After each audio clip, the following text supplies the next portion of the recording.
Hi everyone, it's Miriam from Delicious Without Gluten, and today I'm just going to show you how to make a challah with the challah mix from Delicious Without Gluten. It's super fast, really easy. Please don't panic. I know a lot of people are a little bit nervous about making their own challah at home. This is a Duncan Hines type of mix. You just add the ingredients, mix it up, pour it in, let it rise and bake. So let's give it a show right now. I'm going to put in a packet of yeast with a cup of water, warm water, and I'm going to add a quarter cup of oil and 2 eggs. That is the entire thing. I'm just going to mix that up for 1 second. And we're going to add the contents of the package. Some people like to add the yeast to warm water to see if it's activated. It's only to make sure whether or not the yeast is fresh and working well. So if you already know that your yeast is working, don't worry, you don't have to wait until the yeast is activated. I'm putting in the whole entire package. It's going to be able to make about 4 challah rolls or 1 large challah. I'm going to put it on the mixer. Now you don't need a mixer to do this. It could easily be mixed by hand. So just go for it. It's going to go on for a few minutes. It doesn't really need a lot of mixing. In the meantime, I'm just going to oil the forms. You can use, if you don't have these types of forms, first of all, you can either get them on Amazon or you can get them on, well, we sell them, but it's not necessary to have the challah form, or sometimes I like to use a bundt pan because it's a round challah for Rosh Hashanah. But you can also use a muffin tin, you can use a bread pan, whatever you have on hand, whatever shape you want. Doesn't have to be fancy, it'll all taste really good.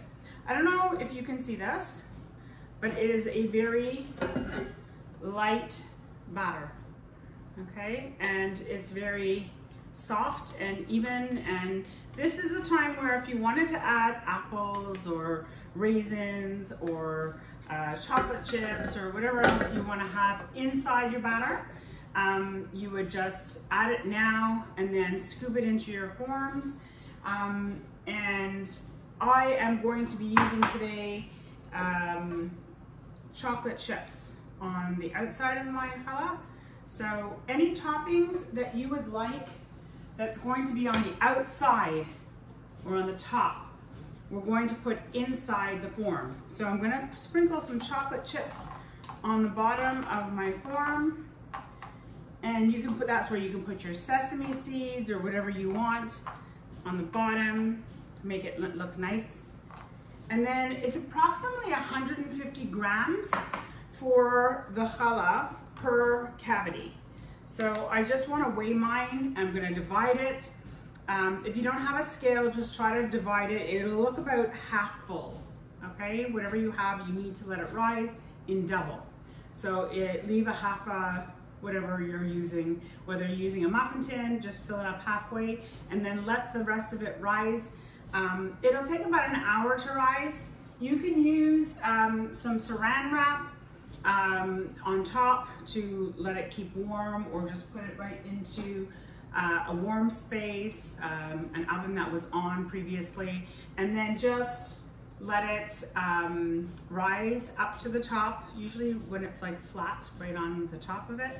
And then I put the oven on for 350 and it bakes for about 45 minutes to an hour, depending on whether it's a bigger or a smaller one.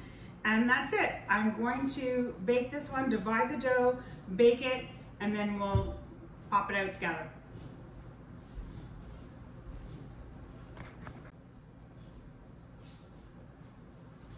So I just want to show you now, I've divided my dough and I'm taking a little bit of water and just flattening out the top so that they're equal on the top.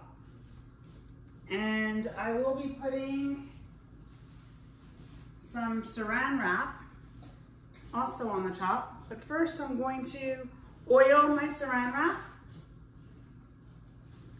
just like this, loosely, so that when it goes on top of the mold, when the batter comes all the way to the top, it won't stick to the saran. And that's it. I'm gonna put this on top of the oven and let it sit for an hour.